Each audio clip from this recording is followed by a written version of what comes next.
ലഹരി എന്ന് പറയുമ്പോൾ ചർച്ച ചെയ്തുകൊണ്ടിരിക്കുന്നു. ഈ വിഷയത്തിൽ എന്താ പറയാനുള്ളത്? എനിക്ക് ഷൈനെ എനിക്ക് നല്ലപോലെ അറിയാം. ഇത്രയും നല്ലൊരു വ്യക്തിനെ ഞാൻ കണ്ടു. എന്നായിട്ട് ഇടപഴകിയ സമയത്തെല്ലാം ഒരിക്കലും അപമര്യാദയായിട്ടോ അല്ലെങ്കിൽ അങ്ങനെയൊന്നും സംസാരിക്കൊന്നും ചെയ്യാത്തവരില്ല. ശ്രീനാഥായിട്ട് ഞാൻ മീറ്റ് ചെയ്തിട്ടില്ല. പക്ഷേ ഷൈന് ഓക്കെ ഇങ്ങനൊരു സംഭവത്തിൽ അത് പെട്ടുപോയിട്ടുണ്ടെന്ന് പറഞ്ഞു കഴിഞ്ഞാൽ നമ്മളവരെ തിരിച്ചുകൊണ്ടുവരാനല്ലേ നോക്കേണ്ടത്.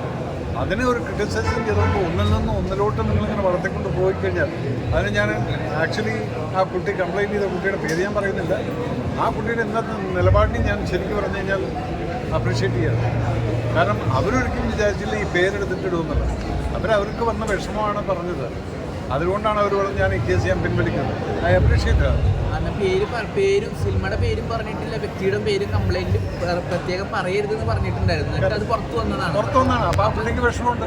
അപ്പോൾ ആ കുട്ടി എന്താണ് ആഗ്രഹിച്ചത്? ഇതെങ്ങനെങ്കിലും പറഞ്ഞിട്ട് എങ്ങനെയെങ്കിലും ആ ഷൈനെ മാറ്റിയെടുക്കാൻ പറ്റുമെന്നുള്ളതാണ് നോക്കിയത്. പക്ഷേ അത് നിങ്ങൾ പബ്ലിക്കിൽ ഇട്ടിട്ട് ഇതുപോലെ ചെയ്തു എന്ന് പറയുന്ന സമയത്ത് ആ കുട്ടിക്ക് പോലും വിഷമമുണ്ട്, എനിക്കും വിഷമമുണ്ട്. കാരണം വെച്ചാൽ നിങ്ങൾക്ക് അറിയാമായിരിക്കും ആരാണ് എന്താണ്, പക്ഷെ അത് കാണിച്ചിട്ട് എന്താണ് ഒരു കാര്യമില്ല.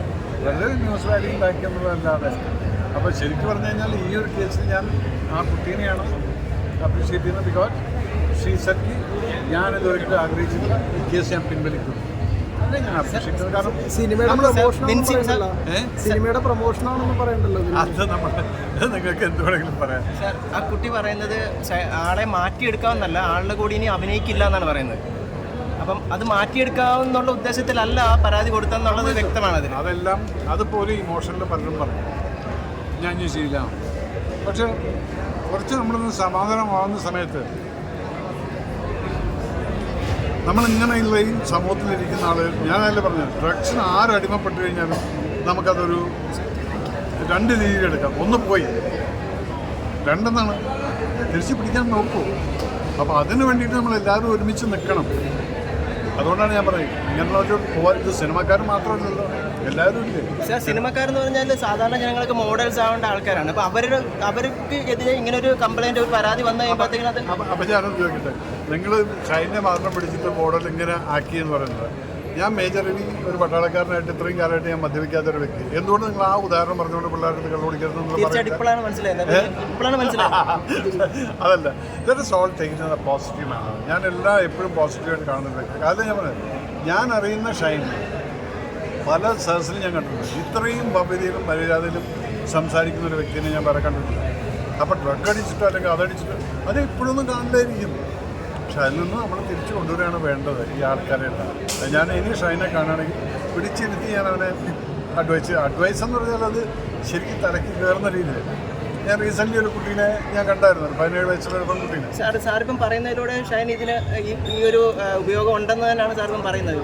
നിങ്ങൾ പറഞ്ഞിട്ടുണ്ടാക്കിയിട്ടില്ലല്ലേ? അപ്പം ഞാൻ പറയുന്നു, ഞാൻ കണ്ട ഷൈൻ ഒരിക്കലും എൻ്റെ അടുത്ത് അങ്ങനെ മിസ്ബിഹേവ് ചെയ്തിട്ടില്ല, അല്ലെങ്കിൽ ഡ്രഗ് അടിച്ചിട്ടുള്ളതാണെന്ന് എനിക്ക് തോന്നിയിട്ടില്ല.